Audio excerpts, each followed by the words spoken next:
Sige po, Seryoso, ha? Director, may Oo. sinabi kayo sa DZMM kanina na ibabalik din yung tiwala ng mga tao sa gobyerno. Ano po yung particular na gagawin niyo? Well, hindi. Alam naman natin because of the issue ng corruption, medyo bumaba yung trust ng mga tao. So, siguro we'll just perform what is the mandate of NBI. We are the primary leading agency investigation at yung sa mga issue ng corruption, kasama yan sa mandato ng NBI. So, gawin natin yun. Itatrabahuin natin. And by doing that, yun ang binanggit ko, ilalapit yung NBI sa tao. So siguro, in doing so, doon babalik yung tiwala at confidence ng tao sa Sir, sorry. gobyerno. Sorry to. Sorry, dagdag lang. Inaasahan po ba mas dadami ang makukulong ngayon? Ine-expect Well, lahat ng may kasalanan dapat ikulong. Ano? Yes. Ikulong natin lahat siya. flood control. Hindi lang flood control at saka yung mga nawawala na mga malalaking issue, di malalaking personalities, hanapin natin ang pagtulong-tulungan. Kailangan namin tulong nyo. Kayo yung mas maraming tao sa ground, yung mga media. So, dapat kayo naman.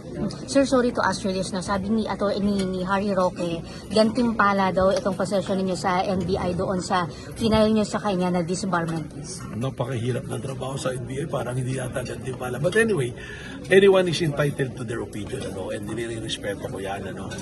Kaibigan ko si former Secretary Harry Roque, magkasama kami dati sa kabinete.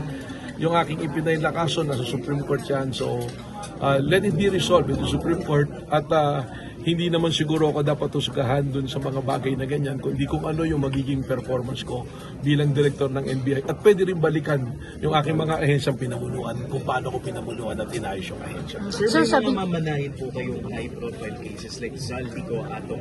Ano po ang trust ng inyong administration? Sabi ko nga, dapat managot yung mga kailangan managot at kung wala naman silang kasalanan, dapat wag din naman silang ma-prosecute. Alam naman natin ngayon yung social media, wala pang kasalanan na kupunbik na sa social media. So just to be fair, parehas ng panawagan dati ni Director Wang, sumuko sila dapat at harapin yung batas na kailang kinasasakdalan. Pero kung hindi sila susuko at merong prosesong ibinigay ang korte, we will use the full force of the National Bureau of Investigation to go after them and to get them para managot sila. Sir, tingin nyo, sir, anong tingin nyo quality nyo na nagustuhan ni Presidente? Well, sinabi ni spoke sa Yusek Claire Castro na may tiwala sa atin. Siguro nung makita naman yung track record natin, kanina binabanggit ko nga, nakatrabaho at nakasama ko na si Director Lito Magno. Siya isa sa magpapatoto kung gaano karami at dilinis namin ng airport noong panahon na yan. Kahit balikan natin, nung ako'y nasa Transco, aking ipinaglaban yung mandate ng Transco at pag-aari ng gobyerno, against all odds, kalaban natin malalaking mga kumpanya at oligarko na lumabas naman ngayon yung totoo. Siguro, pag binigyan tayo ng trabaho at mandato, gagawin natin ang buong buo. Director, meron po bang specific pong utos si Presidente na pinapaprioritize po sa inyong trabaho? Well, malinaw ang instruction ng Pangulo na dapat yung mga krimen ay panalugutin at alam naman natin ang number one na campaign ngayon ng ating Presidente is against corruption. Andito ngayon sa NBI na yung maraming issue.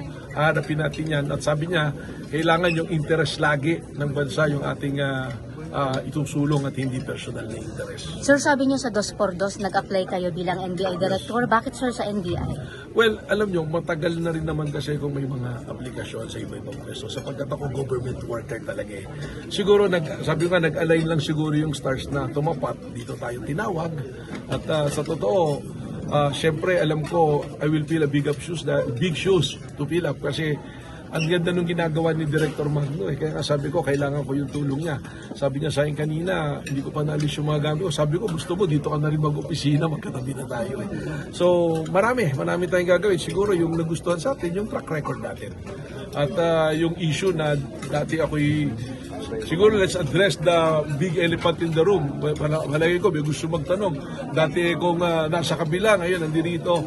Sana wala tayong linyang ganon. Kasi ang mga nanunungkulan tayo base sa mandato ng yung ahensya, hindi dahil sa mga personalidad na naglagay sa iyo. At yun din naman ang sabi ng Pangulo na wala tayong sasantuhin. Lahat ng dapat managot, dapat ay managot. So in terms of yung mga nag-iimpluwensya, ano po yung babala ninyo sa mga ganun? Well, yun, narinig ko na nga maraming gumagamit na kagad ng pangalan ko. Iwasan po natin yan sapagkat I will be very, very strict po sa ganyan.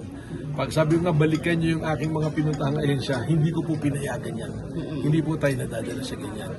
Ako po, dumating dito, halos walang dalang tao. 3 lang yung tao kong dadalhin dahil para lang sa aking mga personal at professional na needs. Naniniwala ako sa ahensyang aking danatingan, naniniwala ako sa mga tao. Pero pagka meron pong mali sa mga gawa, hindi ko po ito palalagpasin. Sabi ko, wag po kayo matakot sa akin, ako'y kaibigan ninyo. Pero kung gagawa ng masama, doon po tayo maghihiwa-hiwalay.